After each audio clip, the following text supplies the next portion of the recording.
Mana muncul? Assalamualaikum warahmatullahi wabarakatuh, Tribuners. Ahlan wa sahlan di podcast Tribun Nado. Nah, pada siang hari ini kita kedatangan tamu spesial dari jauh, dan beliau ini juga adalah guru saya, Ustadz Maulana Abdul Malik, pimpinan Islamic Soccer School Al Hasanain Kota Mobagu. Assalamualaikum Ustadz. Waalaikumsalam warahmatullahi wabarakatuh. Nah, Tribuners, langsung saja kita akan kenalan dengan Ustadz sebelum kita membahas apa itu Islamic Soccer School Al Hasanain. Mungkin silakan Ustadz. Oke. Bismillahirrahmanirrahim. Assalamualaikum warahmatullahi wabarakatuh. Waalaikumsalam warahmatullahi wabarakatuh. Hayakumullah. Perkenalkan, nama saya Maulana Abdul Malik, asal dari Kota Mobagu. Kota Mbak. Kota Mobagu. Pimpinan Islamic Soccer School Al Hasanain. Al Hasanain. Oke. Ustadz, mungkin Tribuners ingin tahu apa itu Islamic Soccer School Al Hasanain. Oh gitu. Kan baru namanya saja Islamic Soccer School, bahasa Inggris dong. Mungkin DP penjelasan rinci dari Ustadz. Silakan Ustadz. So, Andika saya tahu ini. Yang Islamic Islamic belum. belum. Oke. Islamic Soccer School. Jadi Islamic itu kan ya Islam. Soccer School adalah sekolah sepak bola. Sekolah sepak bola. Ya. Jadi Al Hasanain itu nama daripada yayasan. Yayasan yang saya buat yaitu membuat yayasan yang menaungi satu sekolah. Jadi sekolah yang saya buat itu adalah MTS. Setara SMP. SMP Kang Ustadz. Ya. Jadi itu MTS itu terdaftar di Departemen Agama. Jadi di bawah Departemen Agama. Nah, Islamic Soccer School itu skillnya. Jadi bukan kalau sekolah-sekolah lain, bukan ibaratnya membahas kekurangan sekolah lain, bukan.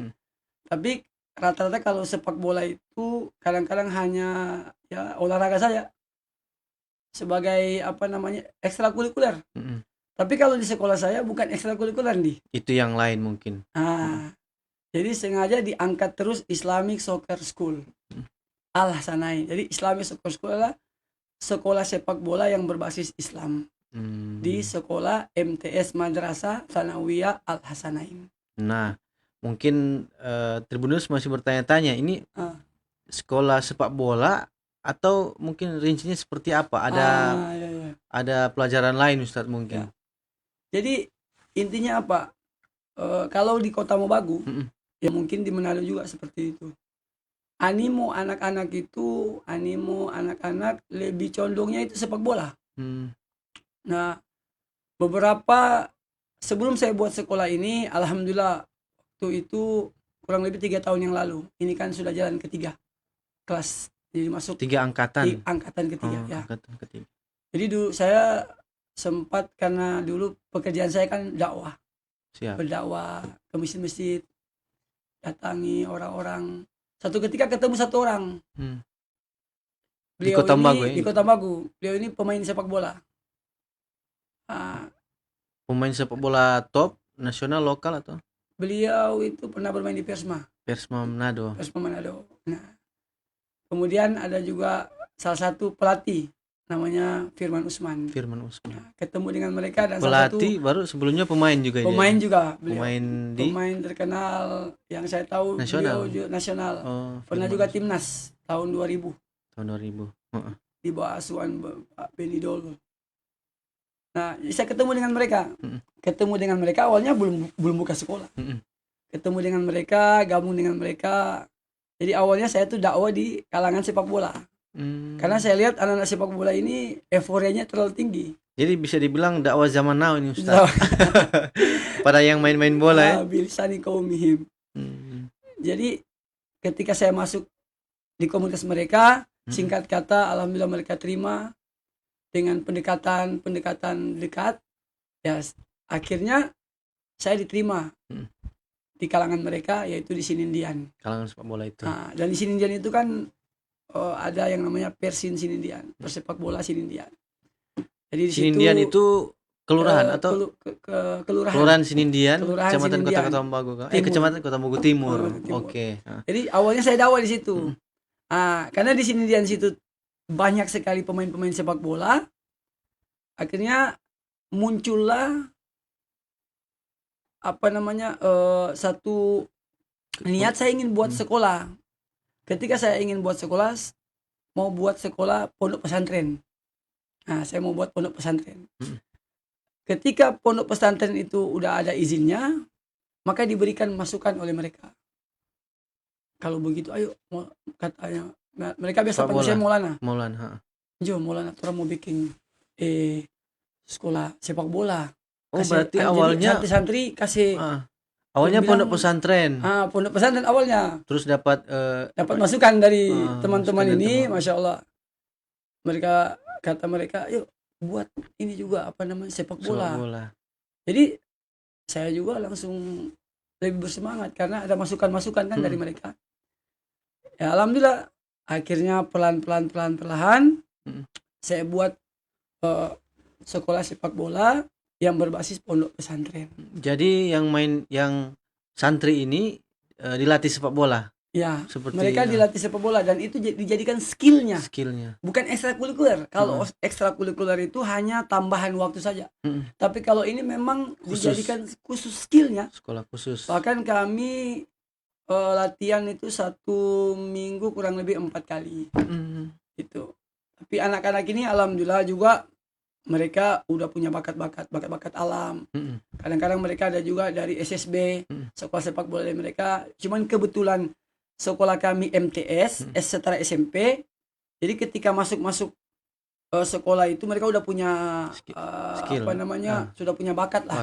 Tinggal dikembangkan di tempat kami. Berarti itu yang awal mula sampai muncul ngaji iyo, bola iyo. Jadi ngaji iyo bola iyo itu juga belum muncul pada waktu itu. Belum. Seiring berjalan, saya terkadang lihat waktu ikut turnamen anak-anak usia dini. Kadang-kadang saya lihat di lapangan sudah waktu azan. Kadang-kadang waktu main bola itu dijadikan hanya sebagai waktu untuk pertanda istirahat, pertanda udah selesai. Kadang-kadang seperti itu. Maka di satu sekolah, di satu waktu ketika ada pertandingan. Karena waktu itu kan kami juga sudah ikut pertandingan. Maka saya risau, anak-anak kita nggak harus seperti itu. Minimal mereka kami ajarkan cara bagaimana menutup aurat. Jadi anak-anak kami dipakaikan legging namanya. Jadi menutup aurat. Jadi walaupun mereka bermain sepak bola, perlahan-perlahan mereka sudah pakai tutup aurat, pakai legging. Nah, gimana muncul ngaji iyo bola iyo? Muncul ngaji iyo bola iyo itu seiring perkembangan. Ternyata alhamdulillah dapat respon dari masyarakat. Masyarakat sendiri yang dengan spontan. Anak-anak ini ngaji oke, bola oke. Gitu. Bahasa kita main kan orang. Luar biasa anak-anak ini. Orang mengaji, tapi main bola lagi. Akhirnya saya gabungkan ngaji iyo, bola iyo. Berarti Ustadz ini anak-anak pemain bola ini, santri ini juga rutin belajar mengaji. Ya. Karena di sekolah saya itu kan namanya boarding school. Pondok pesantren. Jadi saya ada dua izin dari Kementerian Agama. Izin pondok pesantren dan izin madrasah. Masya Allah. Izin pondok pesantren itu pondok seperti biasa. Nah, izin madrasah itu ibaratnya sama sekolah SMP. Jadi mereka dapat 2 ijazah nantinya. Ijazah pondok dan ijazah sekolah. Jadi formalnya juga ada. Cuman karena mereka di sekolah tinggal di dalam, jadi kami mudah untuk mengontrol mereka. Sehingga hafalan mereka jalan, ngaji mereka jalan, pelajaran mereka juga jalan. Terus jago main sepak bola juga. Kalau jago itu udah otomatis itu. Karena program kami sepak bola itu alhamdulillah sekarang ini kami ketambahan 2 pelatih yang dengan ikhlas, bahkan yang lebih ibaratnya amazingnya itu agak membangun apa namanya kebersamaan. Pelatih ini dari Kristen. Ya, mereka orang Kristen. Namanya Dani Namangge. Kalau kawan-kawan pemain Tribuners sempat ini, beliau kemarin terakhir main di Surut United. Oh, ini yang pelatih baru ini. Dani Namangge dan Erik Senain, mantan pemain Persibom juga. Persibom. Mereka berdua yang bergabung coaching ya, gabung dengan pondok pesantren kami Islamic Soccer School Al Hasanain. Total berapa pelatih sekarang, Ustaz? Sekarang ada 2. Yang lain? Yang lain mungkin kawan-kawan yang pemain-pemain sepak bola yang sering bantu juga. Oh, jadi untuk pelatih 2, tapi yang lain yang pemain-pemain nasional itu tadi bantu-bantu juga. Ya, bantu-bantu. Oh, siap. Nah, Ustadz, kalau anak-anak di Al Hasan ini hafalan juz, hafalan Quran. Hafalan Quran seperti apa? Jadi karena sesuai dengan itu ngaji iyo bola iyo. Jadi hafalan Quran mereka itu jalan terus. Karena mereka bangun dari jam 3. Oh, jam 3 sebelum sholat jam 3 pagi. Mereka bangun jam 3 pagi. Mereka sholat tahajud. Masya Allah. Sholat tahajud, habis sholat tahajud mereka sambung dengan baca Yasin sambil menunggu sholat subuh. Kalau di Kota Bagu kurang lebih jam 4 itu. Jam 4. Kurang lebih. Nah, habis jam 4 mereka habis subuh mereka ngaji lagi. Sampai jam 6. Bila mana ada jam lowong kosong, jam latihan. Jam latihan, maka jam 6 itu mereka menuju ke lapangan. Jadi mereka kurang lebih breakfastnya mereka kurang lebih sarapan paginya mereka kurang lebih sekitar 15 menit baru mereka langsung ke lapangan latihannya mereka berapa jam, kurang lebih mereka latihan hampir 2 jam full. 2 jam 6 sampai jam 8 pulang kurang lebih jam 9. Nah habis jam 9 ngapain, mereka mandi persiapkan kurang lebih setengah 10 mereka nunggu sambil ngaji. Baca Al-Quran, ngafal Al-Quran. Nunggu sholat. Enggak, sambil nunggu pelajaran umum. Itulah MTS-nya. Kadang-kadang ada matematika, IPS. Berarti orang apa tadi ngaji lagi tadi. Jadi mereka sambil ngaji, jadi waktu mereka tidak terbuang-buang. Jadi sambil mereka ngaji, mereka nunggu. Jadi kalau ada guru masuk, kelas misalkan ketika datang guru bahasa Indonesia. Oke, nanti diberitahukan. Oke, anak-anak kelas 1 atau kelas 2 ini ada guru ini masuk, jadi mereka masuk kelas jalan sambil ngaji sampai zuhur makan sholat langsung istirahat lagi. Seperti itulah hari-harinya. Ada yang hafal berapa juz? Paling karena sekarang kan kami SMP. Jadi targetnya sebenarnya kami itu 1 tahun 2 juz.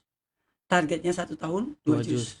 Tapi alhamdulillah sudah ada anak-anak yang kurang lebih hampir 50% rata-rata itu 1 juz semuanya. Itu rata-rata semuanya.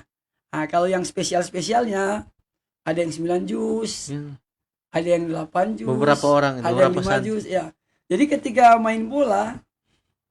mereka main bola tiba-tiba informasi ini diketahui oleh masyarakat, mereka pada senang, pada bangga. Kenapa mereka bangga dan senang? Karena mereka baru kali ini menemukan satu sekolah yang ngajinya tidak pernah ketinggalan tanpa menghilangkan hobi. Bakat mereka. Terus jadi pendidikan mereka juga jalan. Pendidikan juga jalan. Ya. Cuman maklum lah karena sekolah kami kan masih baru. Jadi penerimaan siswa kami itu masih terbatas. Oh, ya. Jumlah siswa untuk sekarang ini hampir capai 50 dari 3 kelas tersebut. SMP Kang. Tapi ke depan mau ditambah lagi SMA mungkin SD. Ke depan insyaallah akan dibuat SMA nanti. Itu harus itu. Lokasi di mana itu, Ustaz? Lokasi di Kota Mobagu, di Kobok Kecil. Desa atau kelurahan? Kelurahan. Itu desa. Oh, desa Kobok Kecil. Kota Mobagu Timur. Nah, kan ini santri-santri ini seperti orang ngobrol tadi di belakang, sudah ikut lomba nih tim sepak bola Al Hasanain. Ya. Tim sepak bola Al Hasanain. Nah, mungkin berapa kali ikut pertandingan terus juara 1 atau bagaimana? Ya, alhamdulillah anak-anak ini kan masih dalam kategori usia dini. Jadi banyak sekali pertandingan-pertandingan yang dibuat. Alhamdulillah mereka bisa ikut menyukseskan pertandingan tersebut. Ya seperti itulah awal-awalnya, bahwa ya masih lemah. Pelan-pelan karena mereka semakin hari berpengalaman, proses latihan terus dan terus menerus, selalu digodok atau selalu dilatih dengan serius oleh pelatih-pelatih sepak bola kami, Danina Mangge dan Erik Senayan. Alhamdulillah mereka sekarang ini ada beberapa event-event yang ibaratnya juara, event-event yang agak sedikit event yang dikenal lah, bergengsi lah untuk di kalangan anak-anak.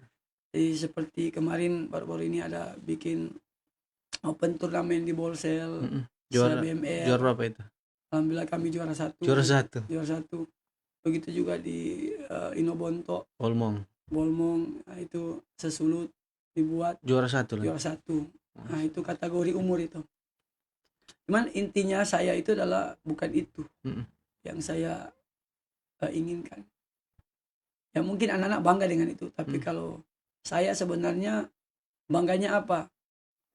Lewat bola kaki mereka tuh mau menghafal Al-Quran. Bayangkan coba pikir seandainya hari ini anak-anak cuma main bola terus, ya kadang-kadang suruh mengaji itu banyak kisah-kisah seperti itu. Disuruh mengaji dia karena sakit main bola pasti pulang maghrib. Ya kan, kadang-kadang ya, pulang sudah nggak mau ngaji lagi. Maka yang saya senangnya itu adalah apa? Mereka alhamdulillah orang tua percayakan kepada kami. Jadi bukan bukan prestasi di bola yang saya inginkan, tapi prestasi yang bagaimana mereka ini bisa menghafal Al-Quran. Nah, itu. Ini mungkin dari pendekatannya sepak bola, tapi ya, tujuan utamanya tetap dapat itu mengaji. Makanya dulu didahulukan kan ngaji bola iyo. Kalau diberikan persentase 70-30 sebenarnya. Seperti itu. Nah, kalau mungkin Tribuners ada DP anak-anak yang masuk SMP itu bagaimana, Ustaz? Ya. Daftar untuk tahun ini apa untuk dibuka atau? Ya. Tahun ini ada. Sedikit ini tahun pertama kami masih pakai brosur. Tahun kedua dan tahun ketiga kami udah nggak pakai brosur lagi. Orang yang datang. Orang yang datang nih. Bahkan penerimaan kami kan hanya 15 orang pada waktu itu. Tapi terkadang ada juga kayak seperti satu desa yang tidak ada signal. Mungkin Andi waktu di Kota Membagu bertugas, ada yang namanya Tubayagan, Ado yang di bagian Bolsel sana kan tidak ada signal. Nah, jadi padahal sudah tutup. Tapi tiba-tiba datang dari sana. Dorang tahu info dari mana itu? Cuma dari mulut ke mulut. Nah, cuman yang lebih spesial lagi ketika kami ikut pertandingan, event-event lebih terkenal, lebih dikenal karena mereka bangga, senang. Jadi orang tua itu nggak pikir-pikir lagi. Kalau sudah di sekolah kami udah ibaratnya ngajinya sudah terjamin, latihan bola juga terjamin, sekolahnya juga pun terjamin semua. Seperti itu. Jadi untuk tahun ini saya buka hanya untuk inden 15 orang. Dan sekarang ini sudah ada permintaan setiap di beberapa desa. Kami sudah ada namanya seleksi malahan, mencari bakat. Mencari bakat. Jadi kami seleksi baru-baru ini kami terjun di salah satu Kabupaten Pulau Mongondo, di Desa Ihwan. Kami buat program di sana. Jadi sebenarnya untuk mencari santri bagi kami nggak sulit. Sekarang ini. Iya. Karena terkenal mungkin. Sudah dikenal. Dan alhamdulillah juga walaupun kami pondok pesantren, satu nilai positif itu yang mempromosikan juga itu banyak dari kalangan orang Kristen. Ya. Karena beberapa juga anak Kristen itu gabung di sekolah kami, ikut bolanya. Untuk bolanya ini, untuk sepak bola kan. Untuk sepak bolanya. setidaknya di satu kesyukuran di ada pesantren tapi bisa berbaur dengan orang-orang Kristen yang Nasrani. non muslim kan. Nah Ustadz, kalau ada sampai membludak dan itu bagaimana, yang kalau nak terpilih bagaimana kasih yang tuh anak-anak lain? Ya, otomatis ya seperti itu. Daftar tunggu tuh Saya ada. rasa banyak juga sekolah-sekolah yang sudah dikenal, ya itulah resikonya. Oh. Nah, dan itulah salah satu ibaratnya satu nilai positif lah. Ya mungkin akan jadi semangat bagi kami ke depan lagi, insya Allah akan buat lagi beberapa ruangan-ruangan yang bisa menampung mereka. Tapi intinya indelnya kami tahun ini 15 orang. Tanggal pendaftaran sudah tutup atau belum ada pendaftaran? Kalau secara pendaftaran belum, pendaftaran di tahun depan. Tapi ini inden itu kami nggak cari, kami cuma ngomong aja ada inden nih 15 orang yang mau masuk silakan, yang pasti uang masuknya juga berbeda dengan nanti masuk pendaftaran, itu maksudnya. Jadi inden ini kami cari betul-betul anak ini memang betul-betul punya bakat. Oh iya. Jadi jalur khusus lah ini, jalur khusus. Ya, sehingga uang apa namanya, uang pendaftaran mereka bisa kurang. Ya bocoran sedikit ya. Tahun depan itu kan uang pendaftaran kami itu kurang lebih hampir 10 juta.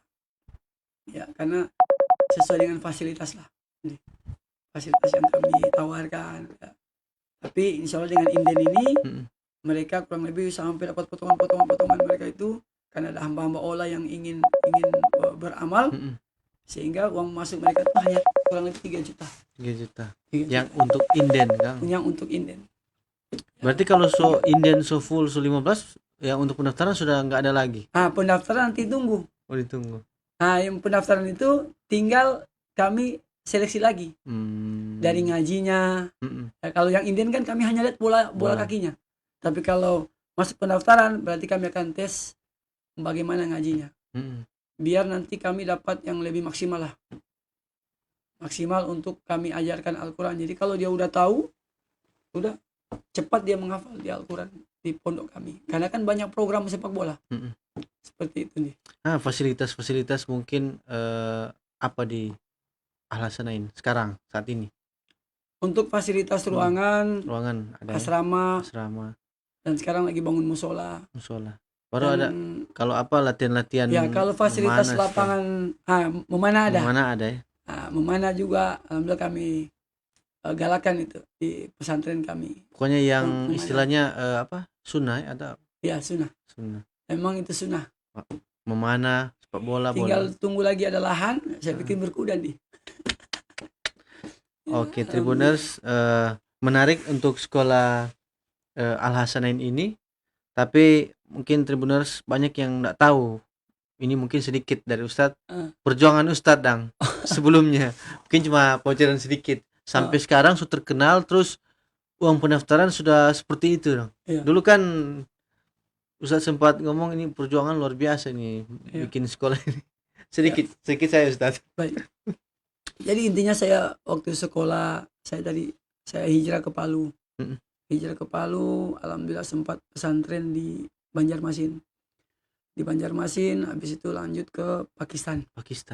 Selesai dari sana, saya pulang ke daerah saya itu melihat memang sedikit sekali pondok pesantren. Maka saya cobalah buat pondok pesantren. Tapi satu nasihat daripada guru saya yaitu, kalau kamu mau buat pondok pesantren, jangan pernah minta proposal kepada pemerintah. Itu dulu maksudnya. Itu dari guru. Bukan berarti kita nggak berharap ke pemerintah, bukan. Tapi nanti saya tahu maksud dan tujuan kata guru saya itu ketika saya sudah jalani. Betul. Satu ketika awal-awal mula saya bangun pondok pesantren itu dapat dana. Antum tahu dari mana nih? Dapat dana itu saya jualan stiker. Ada kawan saya, beliau ya masya Allah juga orang hijrah juga, beliau kasih nasihat sama saya, kalau mau ya udah kita buat usaha untuk mendapatkan dana. Jadi saya punya Samsung Tab, saya jual itu. Waktu itu masih Tab untuk Samsung usaha Tab. ini. Saya jual modal awal. Saya buat dia stiker, kami jualan. Sampai dengan asbab jualan stiker, pernah jualan kerupuk juga nih. Kerupuk. Di Kota Bagus. Di Kota Bagus. Ustaz sendiri yang jual itu waktu itu. Jualan kerupuk, sampai jualan buku, jualan kurma, Hmm. sampai pernah juga cuci mobil. Cuci mobil. Cuci mobil online. Ustadz yang cuci mobil. Saya juga cuci Insya mobil. Allah. Sampai segitu. Alhamdulillah dengan asbab itu, dengan perantara itu juga sampai juga Allah pertemukan juga saya dengan beberapa hamba-hamba Allah yang Allah berikan kelebihan dari segi harta, sehingga bisa bersama-sama membangun sekolah. Jadi kalau ada namanya pendaftaran seperti itu sebenarnya bukan keuntungan kami, tidak. Tapi itu kami kembalikan ke anak-anak mereka. Kenapa? Karena kami kan ada sekolah nih. Kalau cuma pondok pesantren kan nggak ada ijazah. Tapi karena kami dituntut untuk buat ada sekolah formal, mau tidak mau harus disediakan komputer, sediakan guru mengajar. Jadi dari situlah uangnya kembali. Jadi dari anak itu ya kembali ke anak itu. Jadi bukan kami ambil untuk fasilitasnya, keuntungan. Kang. Kalau sudah ada fasilitas, kalau saya ambil keuntungan bisa-bisa saja. Ya, tapi saya lebih berpikir ibaratnya kalau fasilitas bagus, nanti kualitas mereka juga bagus. Tapi kalau fasilitas kurang, ya kurang juga kualitas mereka. Sama dengan sepak bola. Itu di tempat kami, di tempat latihan kami itu kami wajibkan satu anak satu bola. Ya maaf, bukan bawa bola, bukan menyumbangkan, enggak. Aset dari pondok pesantren. Jadi masing-masing ketika latihan itu satu orang bola. Satu bola. Nah, bahkan sekarang murid kami kan 50. Lebih fokus itu, Ustaz. Sedang sepak bola ada, sedangkan bola kaki kami itu ada kurang lebih 80 bola. Belum ditambah peralatan-peralatan yang lainnya. Intinya apa? Intinya adalah mendapatkan kualitas daripada anak-anak tersebut. Jadi mereka lebih banyak lebih banyak bahan untuk mereka melatih, mengembangkan diri. Nah, seperti itu. Ya alhamdulillah sekarang ini sudah dikenal, maka daripada itu kami membatasi dulu biar nanti perlahan-lahan insya Allah. Tapi saya berharap juga nih, bukan juga saya yang punya sekolah seperti ini. Saya berharap mudah-mudahan di Manado ada seperti ini. Mungkin dari Al-Hasanain buka cabang di sini. Ya, insya Allah ke depan. Mudah-mudahan. Kalau so lancar, semua bisa buka di mana-mana. Ya, itu. Nah, Tribuners, Ustadz Maulana Abdul Malik ini selain di sepak bola dia juga dakwanya mendekati anak-anak muda. Ya. Ada bikers ya? Bikers. Mendekati dengan bikers. Cuma senjata motor. Cerita bagaimana, Ustadz? Sedikit lagi. Ya seperti itulah. Memang kita dituntut untuk mendekati semuanya. Pada dasarnya untuk menjadi dai itu tidak harus monoton. Harus fleksibel lah. Ya kan? Karena saya juga dari situ nih. Saya bukan jadi ustadz langsung dari awal langsung enggak. Ya singkatnya saya juga dulu ya underground lah kalau dulu. Sempat anak metal juga. Nah, makanya suara saya kalau masuk angin serak-serak basah. Seperti itu. Ya makanya saya sempat juga gabung dengan anak-anak biker subuhan. Ya alhamdulillah. Kenapa? Karena ya salah satu aset dakwah ya di komunitas-komunitas, dan komunitas terbanyak itu salah satu adalah biker subuhan. Komunitas motor. Tapi sampai sekarang masih hubungan dengan biker subuhan. Kalau hubungan alhamdulillah hubungan baik dengan mereka terus. Cuman ya maklum lah karena sudah fokus di pondok pesantren. Masya Allah. Tapi tetap hubungan ada, komunikasi. Bahkan dulu kan pernah belajar bahasa Arab. Tuh. Dengan bikers. Ya, saya pernah kasih ajar bahasa Arab kepada anak bikers. Memana juga. Nah, Ustadz, mungkin di luar Al-Hasanain, ini pertanyaan ini. Kan kalau boleh nak ini mengenai haram tidaknya ini. Kalau misalnya ada celengan toh. Celengan. Kan kalau orang Islam nggak bisa makan itu babi toh. Ya. Kalau misalnya celengan babi terus dikasih uangnya, haram enggak uangnya itu? Maksudnya gimana nih? Kan celengan, bentuk celengannya babi.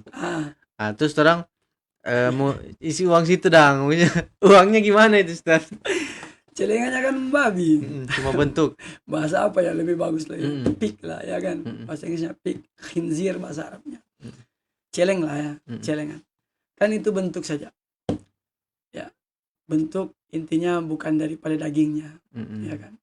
Kalau dagingnya hanya bentuk plastik juga. bentuk plastik ya nggak masalah. Mm-mm. Cuman aneh juga pertanyaan antum ini. Nah, biar Tribuners tertawa juga mungkin. Nah, Ustadz, Kecuali celengan babinya itu bisa berubah jadi bisa berubah rage. nyata, rage. Kalau rage dimakan baru. Mm-mm. Nah, Ustadz Terang, mungkin ada pesan-pesan untuk ya sedikit dakwah juga sih di sini untuk anak-anak muda yang ada di mana saja. Oke. Kan kalau sepak bola tadi Ustadz sampaikan pendekatan untuk anak-anak, Ya. anak-anak so mengaji. Nah, yang sama dengan orang anak-anak muda yang bikers bikers sekarang, mungkin ada pesan-pesan dari Ustadz seperti apa? Oke. Jadi yang saya inginkan apa? Jadilah syabun fil ibadatillah. Ada satu nanti yaumul la dhillu illa dhillu. Nanti di hari kiamat tidak ada satu naungan kecuali naungan daripada Allah. Maka ada golongan-golongan tertentu yang dapat naungan daripada naungan Allah. Tapi bahasa keren begini yang di ujang ini di jalan. Kong orang satu rombongan pemuda bajalang tuh. Bajalang menaik arah lagi ke lapangan. Ke arah lapangan. Kong ada ibaratnya manajer tribun ada di depan. Nah, kata manajer yang cuma pegawai tribun boleh basombar tapi payung. Gitu dari bahasa lang.